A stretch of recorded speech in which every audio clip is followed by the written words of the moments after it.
Hey there, travel beauty chasers, and welcome back to Chasing Travel Beauty with Stephanie. If Cartagena Part 1 was about settling into the city, Part 2 is where Cartagena really began to reveal her soul. We start off today high above the city at La Popa Convent.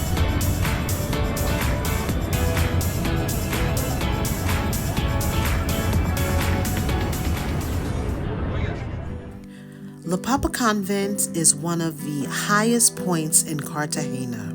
Sitting on a hill overlooking the city, this convent dates all the way back to the early 1600s. Originally founded by Augustinian monks, it became an important religious site and even played a strategic role during times of conflict because of its commanding views.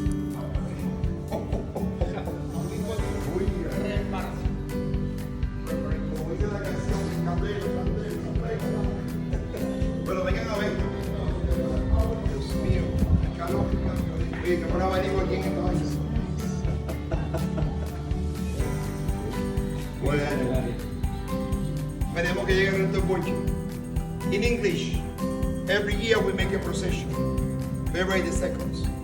Used to be like this: 6 men in the front, 6 men in the back, 12 people carry her. Today only 4 people. Antes, México, lindo y querido, venga para acá.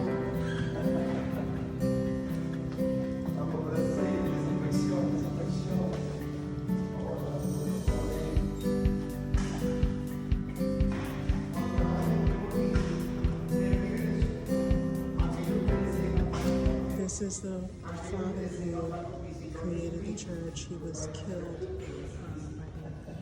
So when the people receive their miracles, they have a token like this to suggest where they receive their miracles. So you see the children, you see their breasts there. So someone got healed of breast cancer. This is the room they say to come to if you want to talk to Jesus Christ.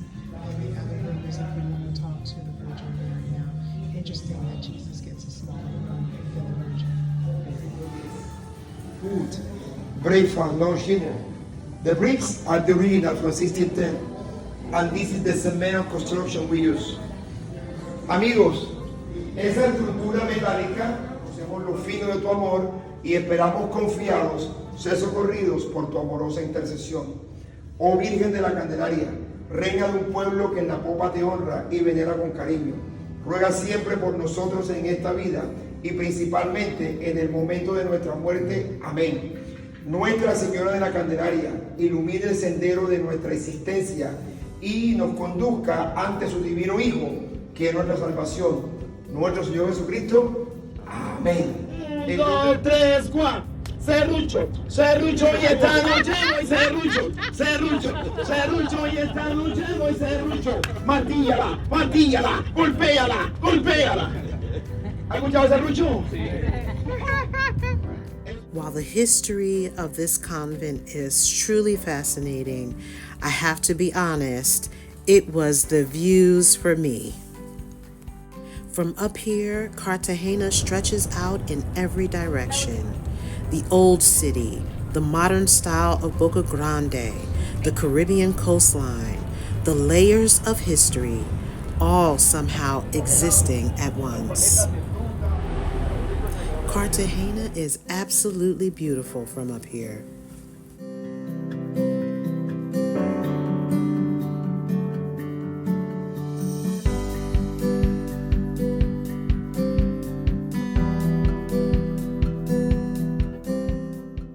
Next stop, Castillo de San Felipe de Barajas.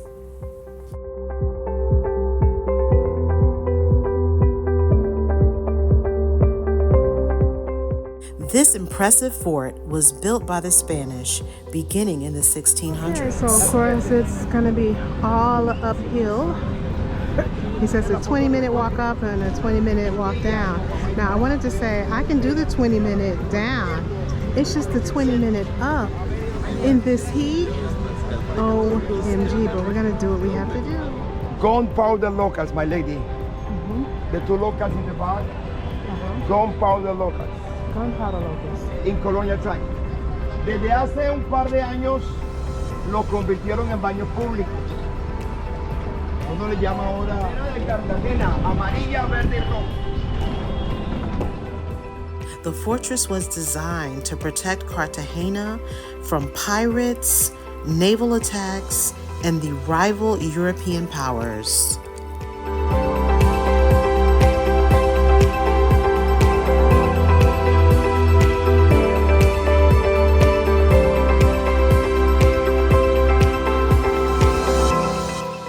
The fortress was not just massive, it was smart.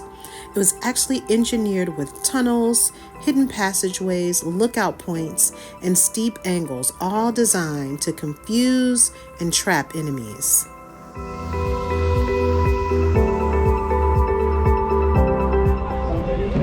De Barajas. No es un castillo, es un fuerte militar. Venga, vamos por acá a ese lado. And while the fortress is beautiful, it's not lost on me that people fought here and protected their families here.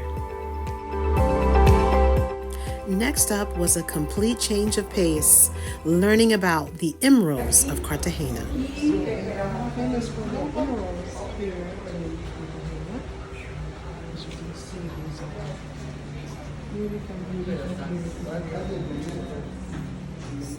Okay, so this is how it comes when they're in the mine. This is what it looks like. Yes, and it has 3 minerals that are closest to the emeralds, and they also share elements with the emerald. We have calcite, which is a white quartz that also looks like this. We have dolomite, which is the strongest mineral in the mine, and it's one of the most ancient minerals also. It's very resistant, it's the black one. And we have pyrite, which is the golden pieces, and that is also known as fool's gold because it looks, but it's not gold, okay? The green part, of course, is the emerald, and you can see that even between these two, there's a little bit of difference in color. Yeah. And I want to talk about that. That has to do with the place where they're from. So here we have 2 different emeralds from 2 different mines. For example, this one is from Chibor. It has blue undertones, and they are usually very, very crystal-like, something like this. Very transparent. Sometimes the majority of them, they have this lighter color, and they favor the blue in the green, okay? And this one comes from the mine of Cosquez. It's a little bit more pale. Usually these stones are a little bit on the lighter side, and they do have more inclusions. They have a yellow undertone, and when they are polished and with a lot of color, they look like that. This one comes from the same mine, and it has a yellow undertone, okay? I know you can see it better if you. And then muso, which will produce a darker emerald. That's the emerald that we all know internationally. Actually, that's the emerald that we export, okay? This one will lack a little bit of transparency, but I can help you with that now. And that is the ideal color for the emerald. Very dark, very deep, right? Yes. And that comes from the mine of Muso. Muso is a territory that has the most balance in between all the elements, okay? So it will produce this emerald that we all know, the very dark, very pure emerald. Right here, that's our capital. Boyacá is where our emeralds are, okay? So you mentioned that these 2 come from different mines. So Yes. what's the difference? Which mine? Okay, it's Same area, but different. Yes, they're all in this little section here. Oh. I can see it because the letters are very small. yeah. But yes, it's all this So same territory right there. Yes, and.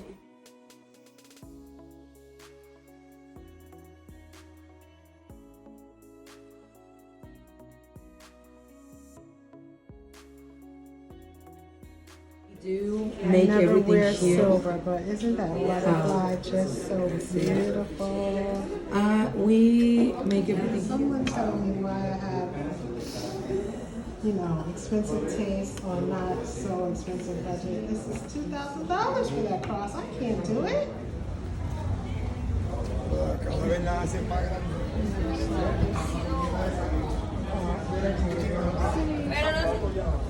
Tour. Bueno, familia, bienvenidos This is definitely al barrio de Santo Domingo. Vamos a conocer la obra de Botero. Al fondo, vamos. We go to see the bullring culture of Fernando Botero.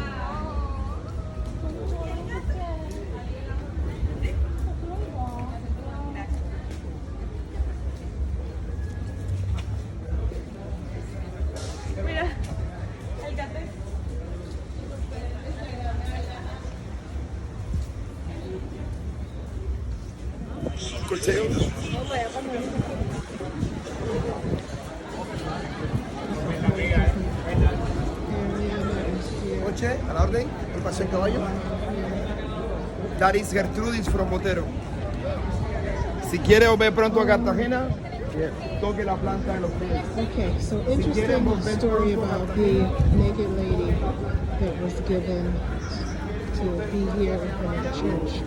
Now, what the artist said is, he did it because the whole point Tómese una foto is sacando de los pechos. you come into this world with nothing and you leave this world with nothing. But then British soldiers, of course, come and change it like, oh, take my photo holding her breast, take my photo touching her butt. And as a result, it came about touching all these different parts of her, meaning either good luck or meaning you'll come back. But really it was, you're supposed to touch her foot, and when you touch her foot, it means you come back to Cartagena. So, interesting how stories change. Su iglesia, su monasterio. Santo Domingo Square. Santo Domingo Church, Santo Domingo Monastery. Y ahí está Gertrudis de Fernando Botero. Tiene un carro. Un poquito más acá. Vamos por aquí, este lado.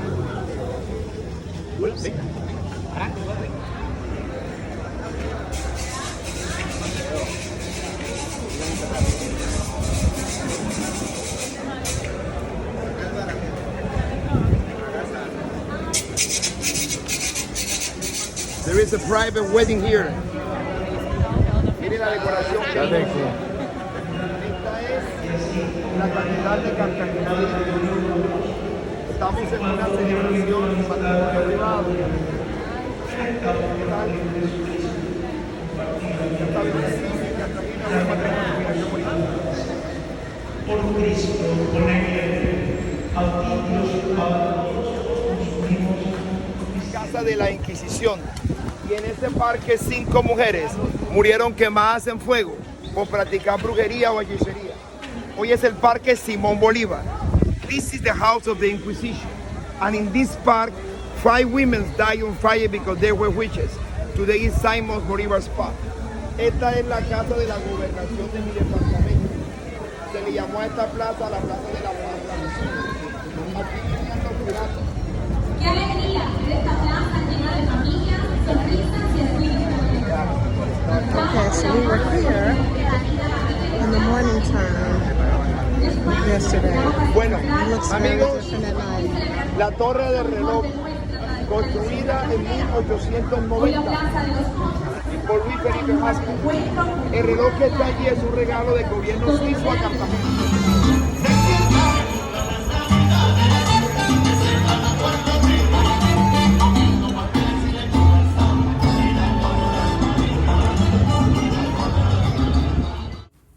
So this was basically the end of our tour. I highly recommend it. I did this tour through Viator, and I will put a link in the description for you guys if you want to book this tour.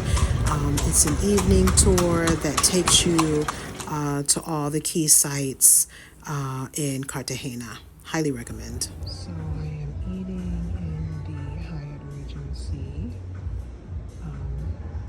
restaurant, Popa restaurant. What am I doing tonight? They have an extensive cocktail and wine menu. Not so extensive on the food side of things, but I did find what I think I'm gonna get. And I don't even see a mocktail. I see non-alcoholic drinks, but not actually mocktails. But I think I'm gonna try the coconut lemonade. And I'm going to start with the beet salad. And then I'm gonna go with the grilled salmon. I think I'm gonna get the roasted potatoes with the guava pear barbecue sauce. It sounds amazing. And I'll finish it up with a gelato. So yeah, I'm getting a full meal because I haven't had a full meal today. Just junk. So it is a nice room. And there's literally only one other guest eating in the restaurant right now besides myself. And guess what? She's also black. Okay, so this is the famous coconut lemonade. I hope it's gonna be delicious.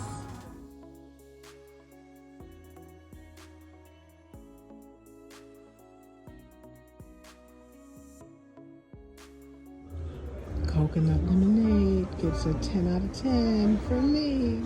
I was asking myself, I got a bread plate but no bread. And so here they bring it. This one, they say is something with onion.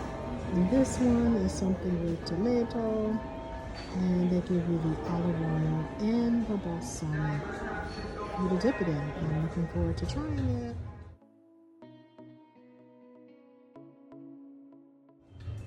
So the beet salad has arrived. It looks delicious. Let's get into it. Okay, this beet salad is exceptional. The beets are sauteed and they're warm. And then there are pieces of hearts of palm.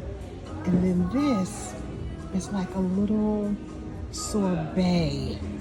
So you have this cold and this hot, and then you have this sweet and tart. Oh my God, it's amazing. I have never had a beet salad like this before. So good. So good. 10 out of 10. Okay, so this gentleman is also solo dining. Just got something that's on fire for him to eat. Wow. That's impressive. Salmon has arrived. Smells delicious. Potatoes and barbecue sauce. I was thinking that the barbecue sauce was going to be on the salmon. Not so much. So this is what your plate looks like when the salmon was perfectly prepared. Just a little bit of salt and pepper. This barbecue sauce with like pear drippings in it. So good. Now the potatoes, they were just, let me give them a 5 out of 10. Giving the salmon a 10 out of 10. And that beet salad was the star. But the potatoes, just a 5 out of 10. Coconut lemonade, 10 out of 10. So I think even though the potatoes were boring, nothing special, I gotta give the overall meal still a 10 out of 10. Oh, and the breads, the onion bread was amazing. And the tomato bread was pretty good too. I just feel like, okay, I can't eat another thing, although I do want to try to have dessert. So let's see if we can make it happen or not.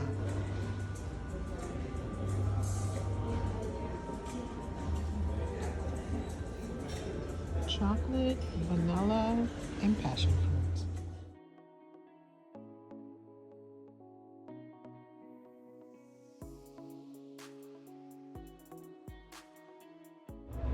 I just want to get the room. This is what the restaurant and bar looks like. So black lady was not solo. She was there with someone else, so just me and one gentleman were solo. And I think I can go up these stairs to get to the lobby. I think. I'm about to find out. I am not one who usually says have a meal at the hotel restaurant, but this was outstanding. And then the views at the end of the night, spectacular.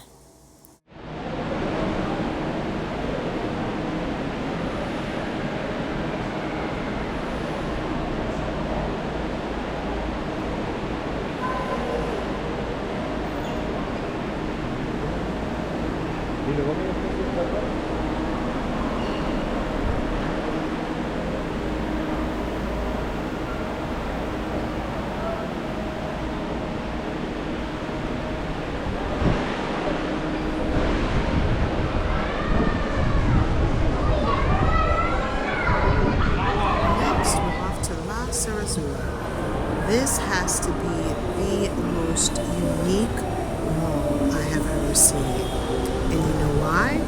It's in a circular format. This was actually where they used to do bullfighting in Cartagena. They then restored this beautiful historic building and turned it into a luxury mall. Simply stunning. Looks like when you step out, wow, you get rewarded of the view of the castle that we were at yesterday. Wow, look at this view. Really beautiful. Really, really beautiful.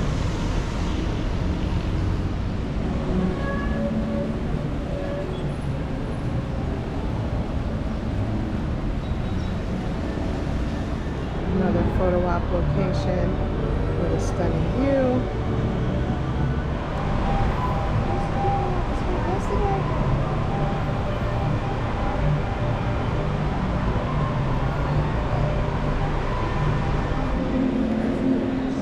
And as you can see, many people come inside this mall.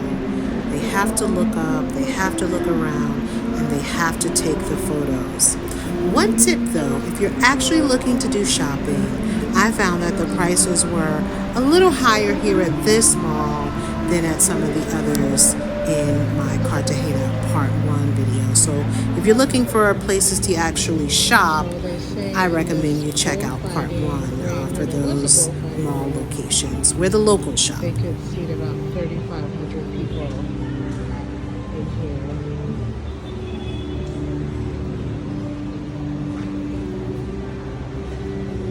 It's a really unique idea of turning a bullfighting ring into a high-end luxury. Pretty cool. Unique. Not like something I've seen in any of the other places I've been in the world.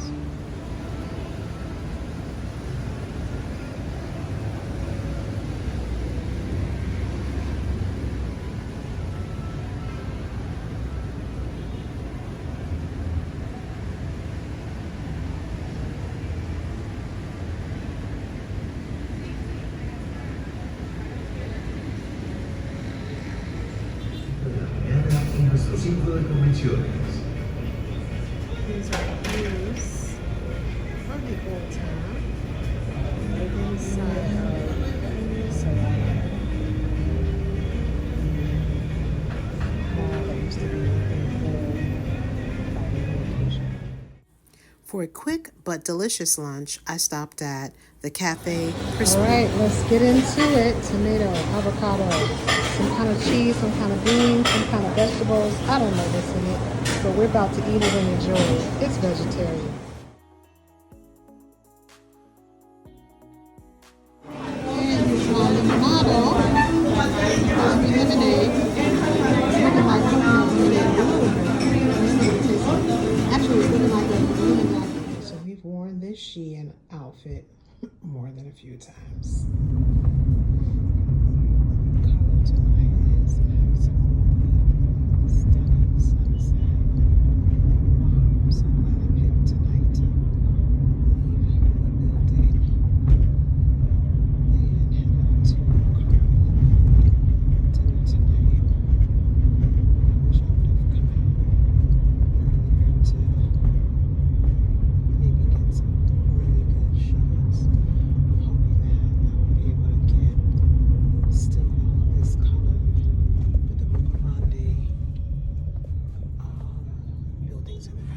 Okay, so I'm sitting here having a ginger ale in the bar next to the restaurant. Hoping that in 5 minutes that will be open. Okay, so over here at Carmen, the door is open.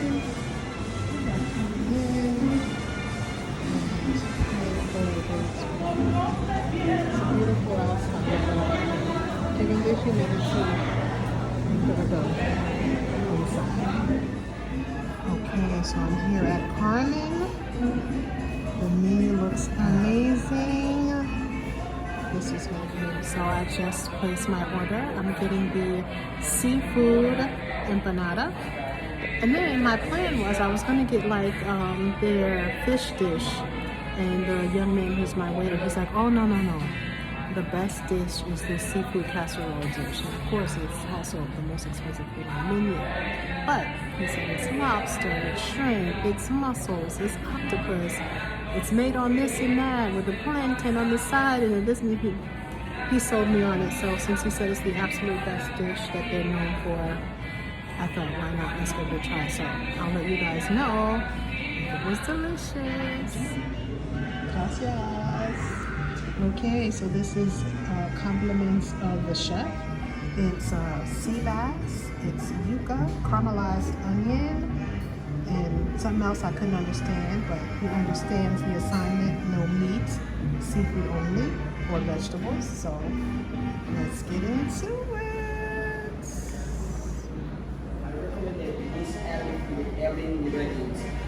Okay, we are starting off really strong. The flavor on that was so delicious, well seasoned. Oh, outstanding. They got me excited for the rest of my food. Or El Caribe. Wow. Empanada is made with sweet corn or fermented sweet corn. Inside have the lobster, crab, and shrimp.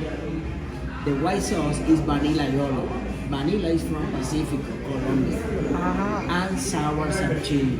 Sour sap is spicy. It's sour and fruity, salty. This is different savory. Guanabana, sour sap is guanabana. Guanabana is Caribbean fruit. Enjoy. Thank you. Okay, this is so delicious.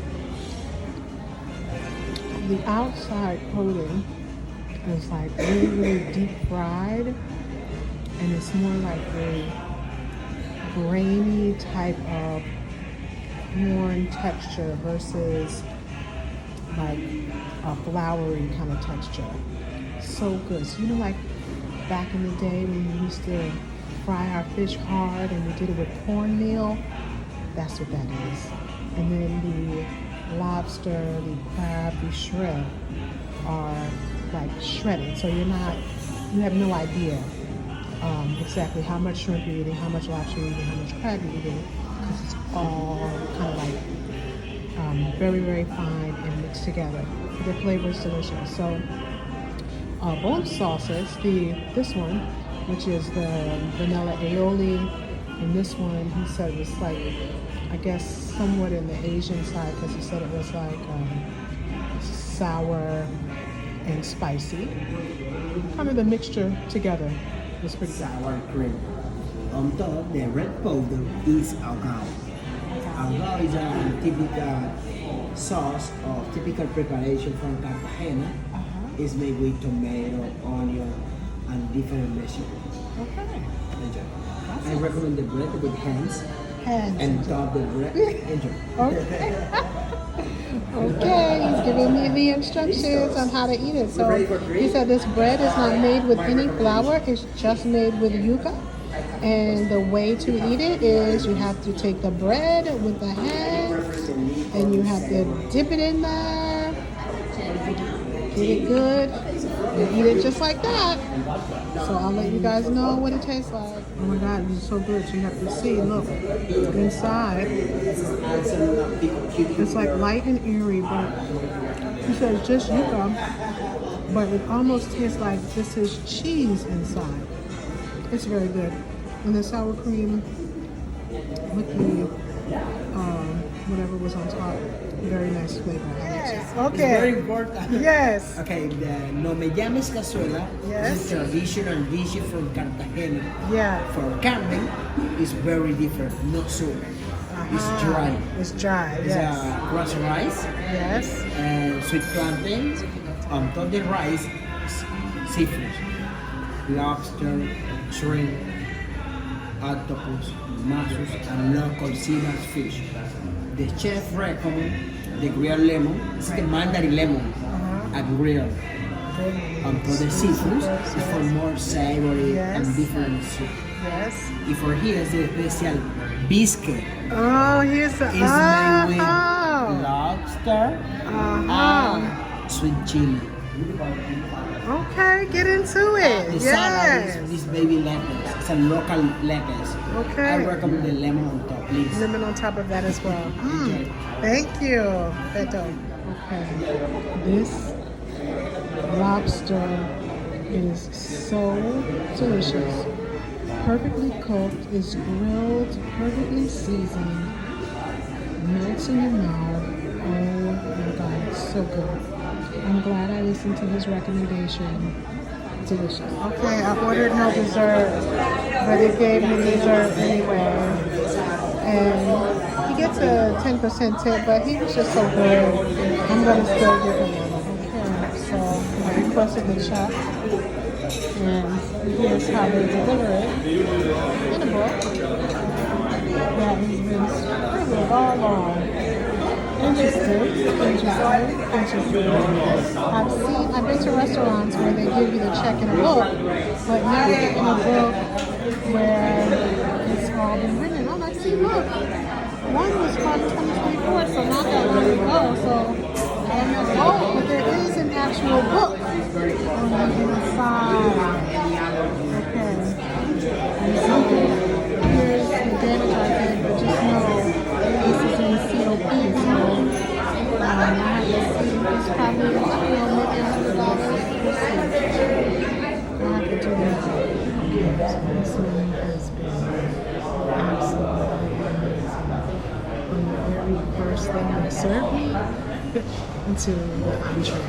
And now the place is starting to get full. So when I tried to book my reservation, I was trying to make it for one person at 7 o'clock, but it wouldn't allow me to make it at 7, it only allowed me to make it at 6:30. So I'm thinking that's because they can get the solo people in and out. I only saw another solo person. And now, as you can see, our room is pretty full. I'm sitting on the left side. Sitting on the outside, which I'll show you once we get ready to head out. I'm stuffed, but I feel like I need to find out what they do for dessert. So stay tuned. Thank you for the great service.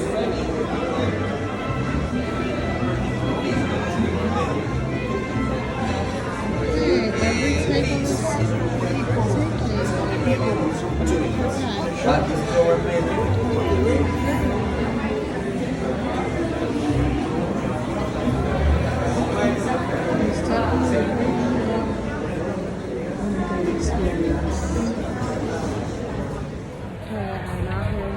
is waiting for my Uber watch. I haven't recorded it yet. Trying to decide, do I walk around here out here by myself or do I go back to the room? I think I'm going to walk around a little bit and then get my Uber.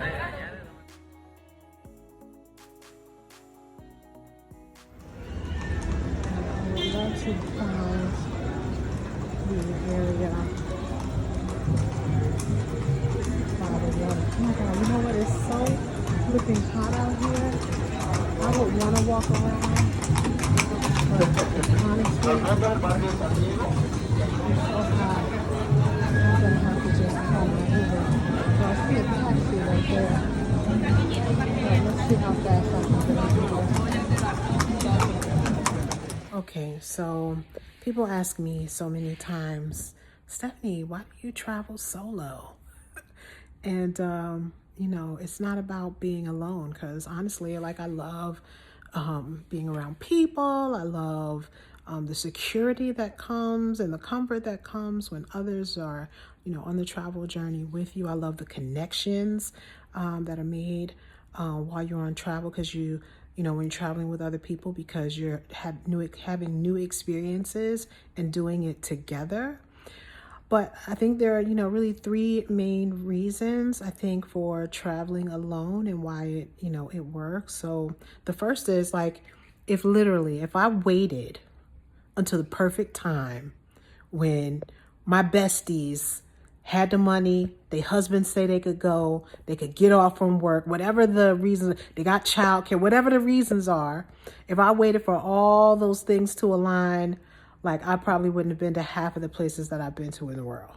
So, being single means I'm going to be traveling solo, at least for a minute, because I just refuse to just sit in the house and let the world and life pass me by. So I want to be fully engaged in life. If I see a place or a destination that I want to go visit and see what's happening in that place, I want to go. And if no one else is available to go, then guess what? I'm raising my hand saying, okay, I'm going by myself. So that's number one. It's the because I can, because I have that freedom to be able to go most places in the world that I want to go when I want to go there, then that's what I'm going to do. So I don't miss those opportunities, because tomorrow's not promised. For me, I think the second reason is it's about being able to be fully present in the place that you're in. So when you don't have anybody to talk to, when you're not talking with one of your friends, okay, what are we going to do? And y'all bantering back and forth about what you're going to do next. Or, sometimes let's call it a distraction. Like you want to make sure everything is going well for them. When you don't have any of those things to focus on, and all you have to focus on is like what's in front of you, observing the environment, whether it's, tonight. So I'm doing this video right now. I'm doing it from, Cartagena, Colombia. And I went to this restaurant called Carmen tonight. Oh my God. And the food and the service, everything was absolutely amazing. And so because I was dining alone, I fully focused on every texture, every taste, the smell, what it looked like. I also was really observant of who else is in the restaurant. Is there anyone else that looks like me eating in here? Or is it mostly tourists? Is it local people? So you get to be fully present and taking it all in. And it's the same like when I'm doing tours with other people, but I'm, again, by myself, I'm able to truly be fully present without, any distractions. And I would say the third reason is because I'm a naturally curious person. Like, I'm always, and my friends, will attest to this. They say, oh, I'm doing such and such and such. And I'm like, well, tell me more. Like, why? Like, well, what did the doctor say? Or when are you going in? And why did you decide to like, I'm literally just a naturally curious person. And so for me, traveling is about exposure. It's about experience. It's about learning, and it's about feeling that curiosity, that place of curiosity within me that says, I wonder how people live here. I wonder how people feel in this country. I wonder what families, how they do family in these other places. I wonder what, the food tastes like. I wonder what the history is of a given location, a given locale. And it's sort of, the more we hear about fake news, the more you realize, okay, in order to really know a place, you have to really go see it for yourself. So, there were things that I saw about Cartagena that made me say, girl, you crazy. Why are you going there as a solo traveler? Like a solo female traveler, it's just not safe. And I decided, you know what? The only way I can know if it's good for me is for me to go see it for myself. And so I think filling that curiosity space is one of the other benefits of traveling solo. So if you've never done it, I encourage you to do it. It builds your courageous muscle. It builds your ability to, feel uncomfortable, feel even fear, and do it anyway. Like I said, I was a little bit apprehensive And then last night I was out with a tour group, and the tour guide was like, well, you're going to stay out here and make your own way back to your hotel, or do you want the trip back? And I was like, as a solo female traveler, maybe I shouldn't be out here. And I mean, it was literally packed with so many people. And so today, though, I thought about it. I was like, that's not who I am. I'm not going to bow in fear. Now, I'm not saying go do something where you're putting yourself at risk. That's not what I'm suggesting. But what I don't want to do is live my life in fear when I don't need to. So I can still, be cautious, check my surroundings, but go live. And so tonight I went out to the Wall City by myself. And when I finished dinner, I walked around for a little bit, not a lot, but enough to say, yeah, I'm free. I'm going to be free wherever I am in the world. I'm going to go live. I'm going to go be curious. I'm going to go have experiences. And so tonight was one of those great nights of solo travel experience. So if you haven't done it, go do it. Life is out there waiting to be lived and to be lived fully.